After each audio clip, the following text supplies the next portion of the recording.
हाँ तो प्रिय विद्यार्थियों, इस वीडियो लेक्चर में हम क्लास 9th की जो थ्योरम है 7.4 सातवें चैप्टर त्रिभुज की प्रमेय 7.4 एस एस एस सर्वांग समता नियम, इसे प्रूव करेंगे बेटा। मतलब भुजा भुजा भुजा सर्वांग समता नियम को प्रूव करना है। तो इसका कथन क्या है? कथन है बेटा, यदि एक त्रिभुज की तीनों भुजाएं, एक त्रिभुज दे रखा है कोई, उसकी तीनों भुजाएं एक अन्य त्रिभुज की तीनों भुजाओं के बराबर हों तो दोनों त्रिभुज कैसे होते हैं? सर्वांग सम होते हैं। तो एक त्रिभुज दे रखा है आपको,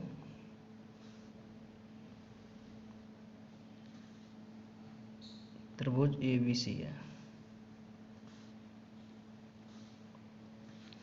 और दूसरा त्रिभुज बेटा दे रखा है DEF।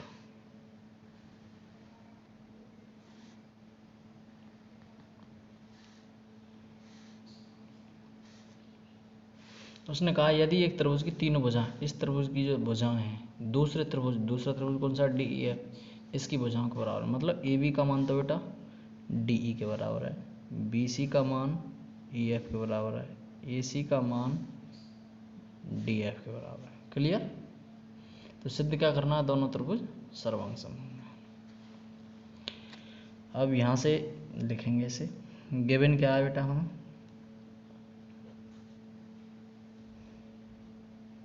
दो त्रिभुज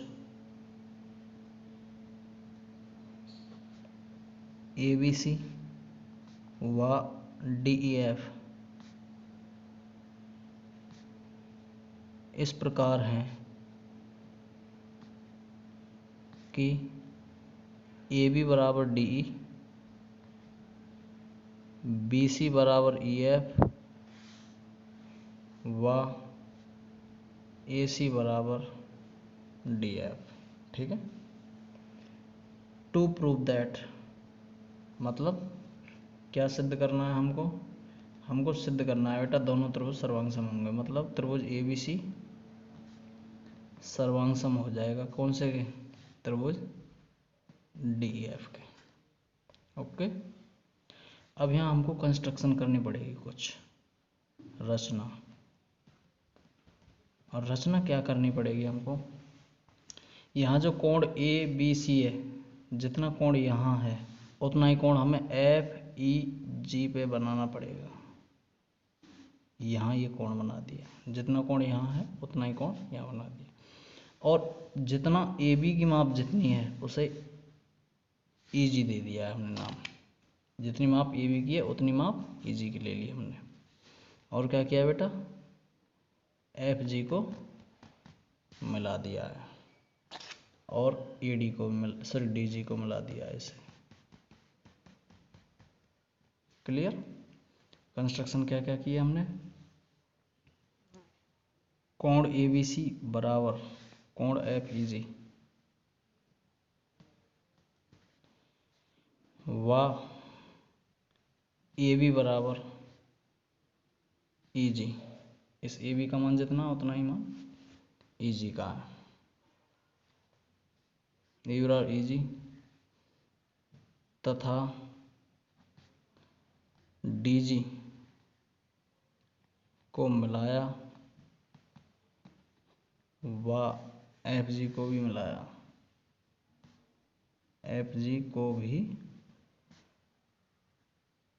मिलाया। तो यहाँ तक समझ में आ गया होगा हमने क्या क्या किया है। अब त्रिभुज कौन कौन से मिलेके चलेंगे बेटा? ABC व त्रिभुज FEG में।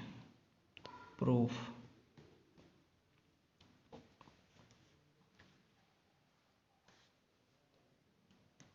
अब त्रिभुज ABC व त्रिभुज FEG में, त्रिभुज ABC व त्रिभुज FEG में क्या क्या है बेटा? AB का मान EG के बराबर कहाँ से आया है? रचना से, रचना की है तुम। और FEG का मान बराबर है ABC के, तो यहाँ लिख देंगे ABC बराबर कोण ABC बराबर कोण FEG, ये भी किससे है? रचना से। व BC का मान EF के बराबर है। BC बराबर किसके है? EF के।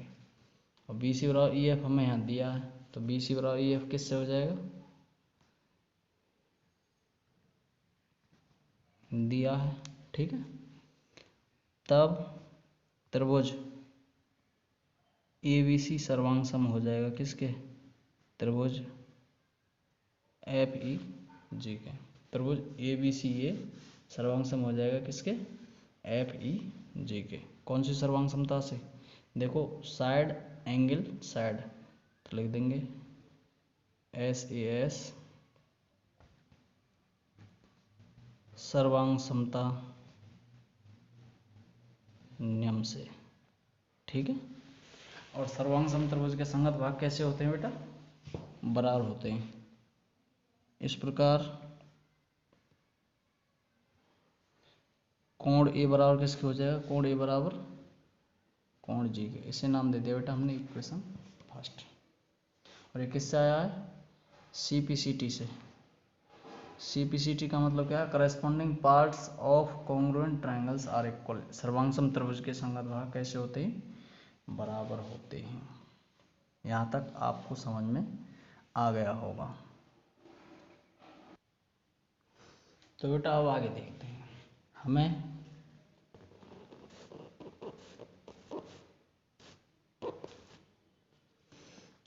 AB बराबर DE तो दिया है, ठीक है।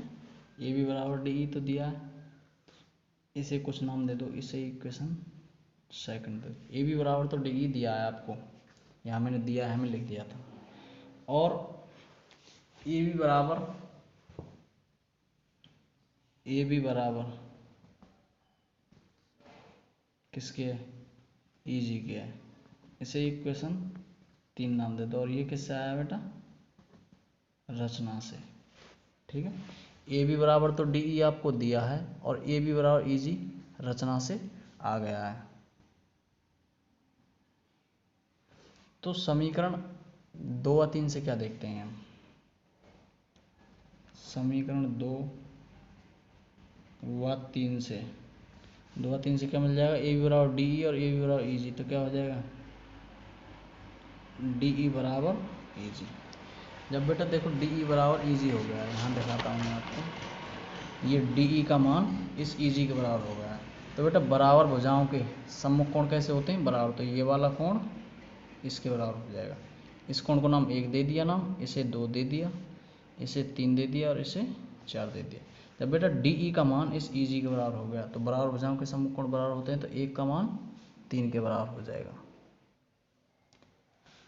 जब DE बराबर EG के हो गया है, तो यहाँ लिख देंगे बराबर भुजाओं के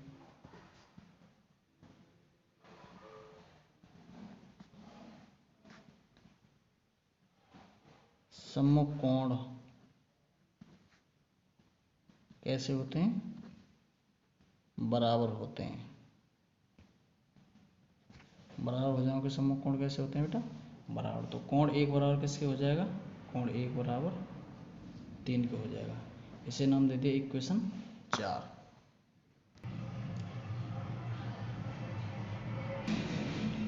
जब बेटा हम त्रिभुज ABC को सर्वांग सम कर चुके हैं किसके? FEG के, और मैंने यहाँ बता दिया कि कोण A बराबर G के हो जाएगा, तो बेटा हम AC को GF के बराबर भी तो लिख सकते हैं। तो यहाँ लिख सकते हैं AC बराबर GF के। इसे कोई नाम दे दो, या तो भुजा AC बराबर किसके हो जाएगी? GF के। ये भी किससे? CPCT से। जब AC बराबर GF के हो गई, ये भी CPCT से। और बेटा AC का मान DF के बराबर दिया है हमें। जब AC का मान DF के बराबर दिया है, तो क्या हो जाएगा? AC का मान तो GF के बराबर और AC का मान DF के बराबर, ये तो दिया है और ये CPCT से आ गया, तो क्या हो जाएगा? GF और DF बराबर हो जाएंगे। तो देखो ये GF और ये DF आपस में बराबर हो जाएंगे। बराबर भुजाओं के सम्मुख कोण कैसे होते हैं? बराबर होते हैं। बराबर होते हैं तो कोण 2 बराबर किसके हो जाएगा? 4 के। तो मैं डायरेक्टली लिख दूं इसी प्रकार, कोण 2 बराबर कोण 4 के, इसे नाम दे दिया इक्वेशन 5। अब बेटा समीकरण 4 व 5 को जोड़ना, तो लिख दो एडिंग इक्वेशन 4 एंड 5। इक्वेशन 4 और 5 को जोड़ना बेटा, एंगल 1 + 2 = एंगल 3 + एंगल 4। बेटा 1 और 2 कितना हो जाएगा, 1 और 2 हो जाएगा बेटा, देखो यहाँ से देखो, एंगल 1 + 2 कितना हो जाएगा D, और 3 + 4 हो जाएगा G। तो यहाँ से लिख देता हूँ 1 + 2 कितना हो गया एंगल D, बराबर 3 + 4 कितना हो गया एंगल G। इसे नाम दे दिया बेटा इक्वेशन 6। तो इक्वेशन 6 दे दिया, और इक्वेशन फर्स्ट और 6 से देखेंगे, देखो समीकरण 1 व 6 से क्या मिल रहा है, ए का मान तो जी के बराबर है और डी का मान जी के बराबर है, तो क्या हो जाएगा, देखो यहाँ मैंने बताया इक्वेशन फर्स्ट में ये रहा, ए बराबर जी के है, तो ए बराबर जी के, और यहाँ मैंने प्रूव किया डी बराबर जी के, तो क्या हो जाएगा समीकरण 1 और 6 से हो जाएगा बेटा एंगल ए बराबर डी के। क्लियर, इसे इक्वेशन दे दिया 7। अब इक्वेशन 7 दे दिया, अब त्रिभुज कौन से में लेके चलेंगे, अब त्रिभुज ABC व त्रिभुज DEF में। अब त्रिभुज ABC व DEF में लेकर के चलेंगे तो क्या मिलेगा हमें, AB बराबर DE के, कहाँ से है ये हमको दिया है, और एंगल ए बराबर एंगल डी अभी हमने प्रूव किया है, तो इसे लिख देंगे फ्रॉम इक्वेशन 7 से। व ए सी बराबर किसके है, ए सी बराबर डी एफ के, ये भी क्या है हमें दिया है। तो हम क्या देख रहे हैं कि ये भुजा बराबर है, ये कोण बराबर है, और ये भुजा बराबर है, तब त्रिभुज ए बी सी सर्वांग हो जाएगा किसके, त्रिभुज डी ई एफ के। कौन सी सर्वांग समता से, SAS सर्वांग समता से। ठीक है, तो थ्योरम 7.4 SSS सर्वांग समता प्रूव होती है।